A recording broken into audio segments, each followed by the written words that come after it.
phones versus sleep. My question: how does the time spent on a cell phone compare to the number of hours slept in an average night? Before conducting the survey, I believed that as the time spent on a cell phone increased, the amount of sleep would decrease. I figured this would be the result because other than the amount of time available left in your day decreasing, I'm also aware that there has been research conducted showing that the brain stimulation caused by the use of technology can also lead to difficulty in sleeping. I surveyed 40 Nelson students in grades 9 through 12 about how long they sleep and the amount of time they spend on their phones a day, using a mixture of convenient sampling by just walking around the halls asking students to fill out the survey, as well as cluster sampling. This made the process of surveying easier, although it can create some bias in the population.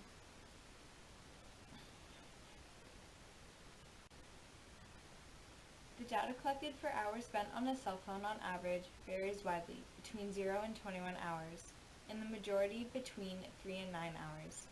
The mean, which is found by adding all of the data together and dividing by the population, is 8.85. The median, which is the middle number when the data is arranged numerically, is 7, and the mode is 4, which is the number that occurs the most often. The standard deviation for time spent on a cell phone is 5.577, which shows me that the data is fairly spread apart and farther away from the mean.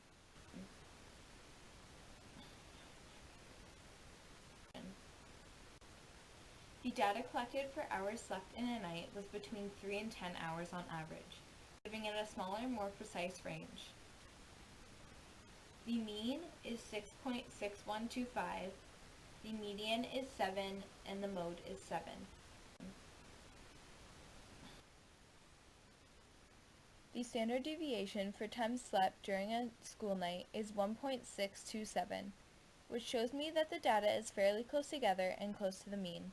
The mean, median, and mode are central tendencies that show me the average time that is either slept or spent on a phone. Now, for the graphs of the data I collected, the curves of best fit for exponential, the quadratic curve,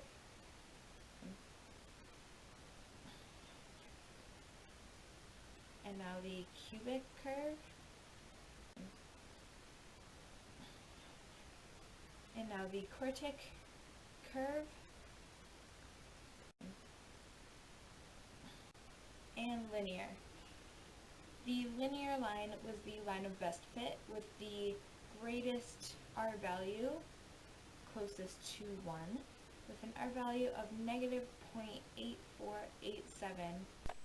The R value of the linear line gives us the correlation coefficient.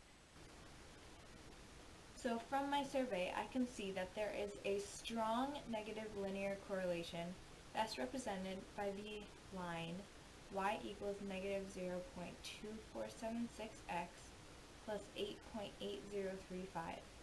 The negative linear trend makes sense with my data because the more time you spend on a cell phone, the less time you will have to sleep and the more your brain is stimulated. And now for the outliers. There were no significant enough outliers in my data, although the 0.12, and 8.5 are the farthest away from the line of best fit.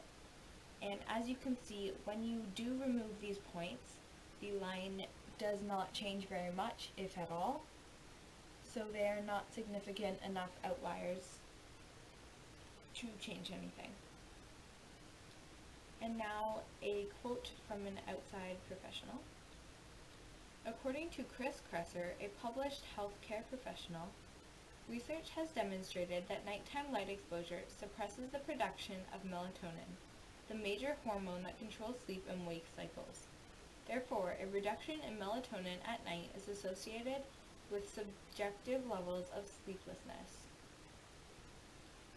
If I had to continue my research into a connection between sleep and technology, I would conduct an experiment by changing the amount of stimulation given to a person at different intervals before they go to bed, to see how long it takes them to fall asleep. Using this research could help improve many people's sleep by determining when you need to limit your exposure to technology to have the best possible sleep. In conclusion, I have learned that the relationship between hours slept in a night and time spent on your phone in a day results in a strong negative linear correlation. The two variables rely on each other and have a great effect on each other. The hours slept in a night decreases the more time that is spent on a phone, which shows that there is a cause and effect relationship between the variables. There may also be a reverse cause and effect, because the more time you sleep, the less time you will have to be on your phone. So in conclusion, it was right to say that there would be a great relationship between the two.